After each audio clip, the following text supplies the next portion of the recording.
Well, punched, hit, spat on, threatened. Would you believe me if I said this is all in a day's work for a school teacher? And yet it's a daily occurrence, appallingly, at the hands of parents. Now the Victorian Government is taking a stand, introducing legislation that allows teachers to ban aggressive parents from entering school grounds. And we're joined now by Orchard Grove Principal Glenda Harry in Melbourne. Thank you so much for your time this morning, Glenda. Can you give us an idea of the aggressive behaviour you and your colleagues have been subjected to? Certainly. Thanks for having me, Ellie. I think it really falls into three categories. It's the abusive verbal behaviour, so you're swearing, yelling, intimidation that can come with the threats and so on. Also the physical, the hitting, the punching, kicking, and even spitting, which is dreadful. And then the social media aspect as well, which can sometimes belittle and berate and even incite the community against the school and principal and teachers. So it's a really dangerous and very sad space to find ourselves in over the last few years. I mean, very sad. Luckily not so much here for me. When you say that, I mean, I sit here and think, seriously, what is wrong with some people? How, at the moment, do you currently protect yourself and your staff?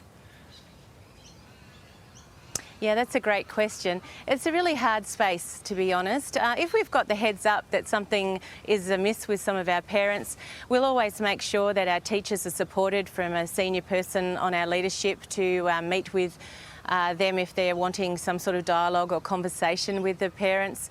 However, sometimes that doesn't work either, so we may need to intervene at my level, and I'll actually ring the parents or actually come into the yard and talk to them about it. But it is actually really tricky to protect.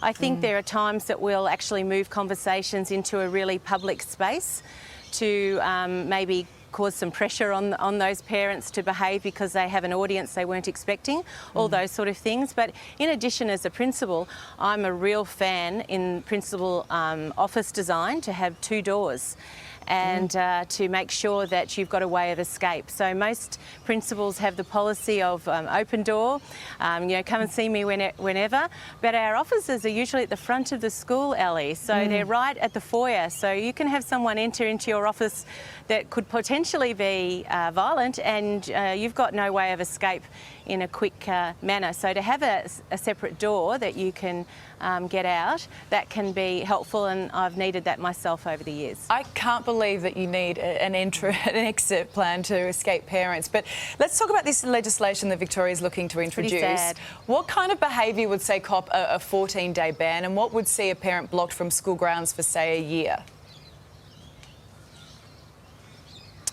Oh, that's an interesting question. I'm really not over the whole policies yet, and it'll be interesting to see what qualifies and what doesn't.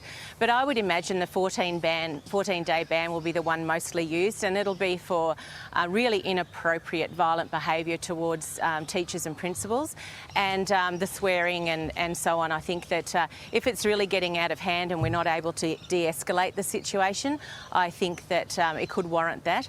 But I think mostly it's the whole idea around the community being put on notice with this legislation that the Andrews government has brought in. I think that's just going to be quite powerful, similar to what the paramedics have and the nursing staff come emergency workers, just to say, hey, to our community, we need to stop and think about our behaviour and how we relate and interact with our teaching staff and principals in schools, and really come from a place of respect.